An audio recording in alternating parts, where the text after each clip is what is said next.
चिपळूण नगर परिषद नगराध्यक्ष व प्रशासकीय अधिकारी यांच्यात वाद पेटला असून चिपळूणमधील शिवसैनिक व नगरसेवक यांनी मुख्याधिकारी संजय जाधव व चिपळूण पोलीस ठाणे पोलीस निरीक्षक फुलचंद मेंगडे यांची भेट निवेदन सादर केले। तसेच सदरचे प्रशासकीय अधिकारी सागर शेडगे यांनी खातेनिहाय चौकशी करून कारवाई करावी अशी मागणी केली जात आहे। त्यांच्याशी बातचीत केली आहे आमचे प्रतिनिधी निसार शेख यांनी। पाहुयात। नगरपालिकेमध्ये माजी सैनिक आणि नगराध्यक्षांचा वाद नेमका काय झाला आपण जाणून घेतो। नगरसेवकांविषयी काय झालं? ॲक्च्युली एक 3-4 दिवसापूर्वी एक किस्सा घडला नगरपालिकेमध्ये।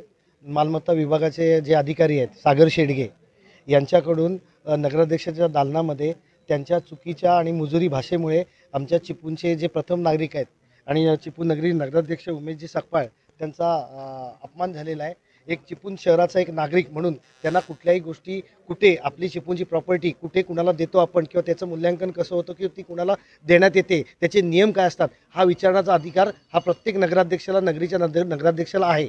परंतु ह्या अधिकारामध्ये जेव्हा चिपळूणच्या नगराध्यक्षाने एक प्रश्न विचारला मालमत्ता विभागाच्या अधिकाऱ्याला बोलून त्या प्रसंगी तिथे चिपळूण नगरीच्या उपनगराध्यक्ष मॅडम होत्या, 3 नगरसेवक होते व त्या संबंधित आणखीन डिपार्टमेंटचे 1-2-3 अधिकारी होते। त्यांच्यासमोर हा जो घडलेला किस्सा आहे त्याला जेव्हा आमच्या नगराध्यक्षांनी विचारले की हे गोष्टीची ही परस्पर या गोष्टीची विल्हेवाट तू कशी काय लावलीस हा प्रश्न जेव्हा विचारले त्यावेळेला त्या म्हादे नामक व्यक्ती होती त्याचा गाळा तू कोणत्या निकषावर तू सावंत या व्यक्तीला दिलास काय तर त्यावेळेला त्याचं असं म्हणणं आलं तो माझा अधिकार आहे, मी ठरवेन हा गाळा कुणाला द्यायचा कुणाला नाही। ह्या अशा मुजोरी भाषेमुळे नगराध्यक्षांनी सांगितले की तुम्ही माझ्या दालनातून कृपया बाहेर जा, तुम्हाला तुमचा अधिकार धक्के मारू वगैरे काय नाही। व्हिडिओ शेअर केलाय, व्हिडिओ शेअर मध्ये तो असे म्हणतात की मला 3 वेळा गेट आउट म्हणाले किंवा तुला धक्के बाहेर हे निव्वळ त्याची दिशाभूल करायचा त्याचा मानस आहे। त्याने ह्याच्या अगोदर सुद्धा त्याचे 4-5 ठिकाणी अतिशय गंभीर प्रकरणं आहेत काय त्याचे सर्व आम्ही पुरावे आणि कागदपत्रांनी आम्ही सगळं जमवलेलं आहे। वेळ पडल्यास ते सगळं एक करून सगळं बाहेर येणार आहे। ज्या वास्तूमध्ये आपण उभे आहोत जे पोलीस स्टेशन आहे त्या पोलीस स्टेशनमध्ये त्या माणसाने इथे माफीनामा दिलेला आहे आणि पोलिसांच्या समोर सांगितलेलं आहे की ह्याच्या पुढे मी माझ्या आयुष्यातलं वर्तन चांगलं ठेवायचा प्रयत्न करीन असं त्यांनी जबाब इथं नोंदवलेला आहे। ह्या अशा अधिकाऱ्याला तुम्ही नेमकं ठेवलंच का? कारण ह्यापूर्वीचा प्रकार घडला होता, माफीनामा दिला होता, माजी सैनिक होता आणि माजी सैनिक असल्यामुळे त्यांनी कुठे आपल्या सैनिक पदाचा वापर केला गेला असं म्हटलं जातंय। मग अशा अधिकारी ठेवलंच का? त्यांनी ॲक्च्युली काय झालं की आज 4 ते 5 महिने झाले आम्हाला ह्या बॉडीवर येऊन, ठीक आहे। ह्याच्या अगोदर प्रशासन काळ होतं त्या काळात तो जॉईन झालेला अधिकारी होता काय ह्यापूर्वी काय चाललं होतं त्याच्याशी आमचं काही कनेक्शन नव्हतं। पण ज्या दिवशीपासून आम्ही बॉडीवर आलो त्या दिवसापासून पूर्ण नगरपालिकेत आमचा कारभार आणि प्रशासनाचा कारभार एकत्रित खूप चांगल्या पद्धतीने चालू आहे। परंतु हा एकमेव असा अधिकारी आहे आणि तो जो असा मुजोरी अधिकारी आहे की तो सामान्य माणसं आमच्या नगराध्यक्षाची तो जर असं बोलतो तो सामान्य माणसांची कसा वागत असेल। आमच्याकडे सामान्य माणसांच्या सुद्धा प्रचंड त्याच्या तक्रारी आहेत काय स्टेप बाय स्टेप आम्ही त्याचा सगळा खुलासा पोलीस स्टेशनला करणार आहोत। एकंदरीत तुम्ही शिवोना भेटला होता, परिमलजी काय सांगा शिवोनचं काय? शिवोनचं म्हणणं आलं की आम्ही ज्यावेळी आता कपिलजी बोलले की त्यांचा बॉस मुख्याधिकारी होता, हा केडरचा ऑफिसर आहे, गेले 2 वर्ष हा प्रशासनामध्ये तिथे काम करतोय, कुठलीही बॉडी नव्हती। जनतेचे जर प्रश्न होते की त्याच्याकडे गेलेला की तो हा फक्त एकच सांगायचा की मी माजी सैनिक आहे, ह्याचा तो दुरुपयोग करायचा आणि लोकांना जनतेला कुठच्याही प्रकारचा तो माजी सैनिक म्हणून त्यांना धमकवायचा, कुठचीही कामं करायचं नाही। बघा नगराध्यक्ष किंवा लोकप्रतिनिधी नगरसेवक असतात, जनता निवडून देते आणि काही झालं तरी पहिलं नगराध्यक्षाच्या केबिनमध्ये जनता ही जाते आणि हे जर गेलं होतं तेव्हा नगराध्यक्षांचा अधिकार होता की त्या अधिकाऱ्यांना बोलून काय झालंय वस्तुस्थिती काय झाली ती वस्तुस्थिती मांडली। पण ह्यांनी हा मुजोरी अधिकारी आहे, ह्याच्याबरोबर नागरिकांच्या भरपूर तक्रारी आहेत। आणि दुसरी गोष्ट म्हणजे यावेळी महिलांचं इथे एक बचत गट होता, या बचत गटाच्या संदर्भात पण काही महिलांनी नगरपालिकेची परमिशन घेतली होती, पण ह्या मुजोरी अधिकाऱ्यांनाही तिथे जाऊन त्या बचत गटाच्या ह्यांना सांगितलं हा सभा मंडप काढा, म्हणजे ह्या महिलांच्या बाबतीत पण एवढा वर्तणूक म्हणजे एवढी घाणेरडी वर्तणूक होती। माझी तर आमची शिवसेनेची मागणी आहे की ह्याला कुठच्याही पद्धतीने कुठच्याही चिपळूण नव्हे तर कुठच्याही महाराष्ट्राच्या नगरपालिकेमध्ये ह्याला कामाला ठेवू नये, ह्याला तात्काळ निलंबित करावं आणि तसे आदेश इथल्या स्थानिक अधिकाऱ्यांनी द्यावे हीच आमची त्यांची मागणी आहे। आणि ह्याची जी वर्तणूक आहे तो जो माजी सैनिक आहे, माजी सैनिकांबद्दल आम्हाला अभिमान आहे, आम्हाला आदर आहे, ते देशाची सेवा करतात, पण त्यांचा हा दुरुपयोग करतोय, हा नुसता मुगरुमे अधिकारी आहे. ह्याच्यावर कारवाई लवकरात लवकर व्हावी ही आमच्या चिपळूणच्या जनतेची मागणी आणि शिवसैनिकांची मागणी आहे. बदलीसाठी केलेलं नाटक आहे. नियर काय सांगता? आता खरं सांगायचं तर हे नाटकच त्यांची चालू आहेत. जाणीवपूर्वक बदनामी करण्यासाठी पक्षाचं नाव कसं खराब होईल.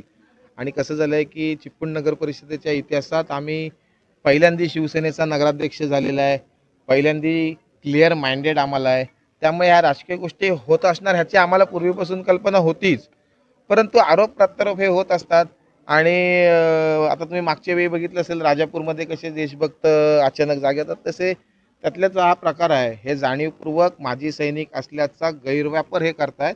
आणि सगळ्यात महत्त्वाचं म्हणजे की त्यांनी शिवसेनेच्या किंवा चिपळूण नगर परिषदेच्या निवडून दिलेल्या नगराध्यक्षांशी त्यांनी वाईट वागलेलं नाहीत, त्यांनी शिवसेनेच्या शहर प्रमुखांशी सुद्धा अशा पद्धतीने वाईट वागलेलं आहे.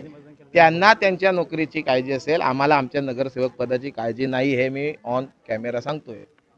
शिवसेनेच्या व कुठच्याही पदाधिकाऱ्याच्या अंगावर कोण येत असेल तर त्यांना शिवसेनेच्याच स्टाईलने उत्तर द्यायला हवं, अशी आमची भावना आजही आहे आणि माझी तेही ठाम भूमिका आहे. सभामंडपाचा विषय होता. महिला आपल्याबरोबर काय सांगेल? हा जो प्रकार झाला आहे तो अत्यंत निंदनीय आणि अत्यंत घाणेरडा वाईट आहे. कारण आज आम्ही 20 वर्ष आमचे नगराध्यक्ष आता जे उमेश शेठ झाले त्यांना आम्ही आज गेली 20 वर्ष ओळखतोय. तो माणूस कसा आहे आम्हाला चांगलं माहिती आहे. तो कधीही असा वाईट पद्धतीने कोणाशी वागणार नाही, कोणाशी असं वाईट बोलणार नाही, गेट आउट वगैरे ही भाषा तर त्या कधीच बोलणार नाही, हे आम्हाला खूप खात्री आहे. म्हणजे आम्ही त्यांना बरेच वर्षापासून ओळखतोय आणि आज तिथे आमच्या महिला नगरसेविका सुद्धा तिथे आज काम करत आहेत. तो जर इतका घाणेरडा माणूस असेल तर उद्या आमच्या जर महिलांशी गैरवर्तन केलं समजा तर आम्ही शिवसेनेच्या पद्धतीने त्यांना उत्तर देऊ. आम्ही मग कुठेही जाण्याच्या भानगडीत पडणार नाही, एवढंच मी सांगते. शेवटचा प्रश्न आहे. काम बंद करण्याचा इशारा त्यांनी दिलेला आहे. पुढची भूमिका काय? काम बंद करण्याचा कोणी दिलंय? सैनिकांनी काम बंद करण्याचा इशारा दिलेला आहे. मुख्यमंत्री दालनामध्ये विषय गेलाय. पुढची भूमिका काय?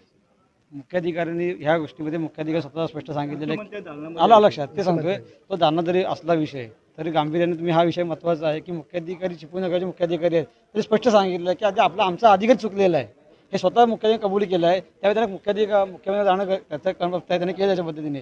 परंतु चिपळूण नगरपालिकेचे सगळे कर्मचारी आणि हे सगळे जे नगरसेवक आहेत याच्या सगळ्या साक्षीने हा निलंबित होणं गरजेचं आहे. तो कुठेही जाऊ दे, त्यांनी घेतली भूमिका त्यांची आहे, परंतु इथली भूमिका सीओ साहेब मान्य केलेली आहे की आमचा अधिकारी चुकलेला आहे. त्यामुळे चूक ही चूक आहे, त्याच्या दंडात्मक कारवाई व्हावी, त्याला निलंबित करण्यात यावं आणि जे आरोप त्यांनी आमच्यावर केलेले आहेत अध्यक्षांवरती त्याला माफी नाही. आरोप आहे की दोन वर्ष या प्रशासकाच्या कारभारामध्ये त्यांनी मोठ्या प्रमाणात गैरव्यवहार केलेले आहेत, मोठ्या प्रमाणात भ्रष्टाचार केला आहे. तो त्यांनी लपवण्यासाठी आमच्या सन्माननीय नगराध्यक्षांवरती त्यांनी आरोप केलेत. ते आरोप बिनबुडाचे आहेत आणि कुठच्याही पुराव्याशिवाय त्यांनी जे बोलले, मीडियासमोर बोलले, ते आधी चुकीचं आहे. त्यावेळी सभागृहामध्ये नगरसेविका, उपनगराध्यक्ष आणि नगरपालिकेचे अधिकारी उपस्थित होते. त्यांनी कुठचाही पुरावा दिलेला नाही, डायरेक्ट नगराध्यक्षावरती आरोप केले, ते चुकीचे आहेत, हे बिनबुडाचे आरोप आहेत. त्यांनी 2 वर्षात केलेला भ्रष्टाचार लपवण्यासाठी तो बदली मागतोय. तो बदली कुठे मागतोय? तो स्वतःच्या गावामध्ये मागतोय. म्हणजे किती मूर्ख अधिकारी आहे तो बघा. आणि स्वतःच्या पदाचा गैरवापर करतो. यामध्ये सगळ्यात महत्त्वाचं म्हणजे आम्ही जेव्हा नगरहून आलो त्यानंतर जी काउन्सिल दिली त्या काउन्सिलमध्ये पूर्ण एकदा माहिती मागवलेली की किती गाडी आहेत, किती गाडी भाड्याने दिलेली आहेत, कोण कोण चालवतं, दुसरा कोण मालक दिला आहे का, किंवा त्यावरती काही पैसे पेंडिंग आहेत का. तर ती यादी आल्यानंतर एवढं धक्कादायक माहिती भेटली की 6.5 लाख रुपये पेंडिंग आहेत. किती गाड्यांचे 6.5 लाख रुपये आणि हे शेडगेंकडे आहेत. तर समजा जर एके दिवसांनी लपवलेलं 100% बोगस होता. 100% बोगस होता. त्यामध्ये समजा जर आता शेडगे जर बदली मागत असतील तर हे पैसे वसूल कोण करणार? त्याची चौकशी लागली पाहिजे. हे पैसे मुख्याधिकारी पण जबाबदार होते. मागचं जे प्रशासन होतं 4 वर्ष जे प्रशासन होतं त्याला आम्ही सर्व प्रशासनाला जबाबदार ह्या गोष्टीसाठी धरतो. कारण त्यांच्या काळात ही झालेली गैरकामे आहेत आणि आम्ही आता एक एक करून त्या कामाचा खुलासा मागतोय आणि माहिती मागतोय. तर ते माहिती देण्यासाठी आमची जी काउन्सिल झाली त्यामध्ये शशिकांत मोदी साहेबांनी हा पूर्ण ठराव केलेला आहे. तो आता त्या काउन्सिलच्या नोटवर नोट आहे की या मागच्या व्यवहारांबद्दल आमचा काहीही संबंध नाही, त्याला पूर्ण प्रशासक जबाबदार.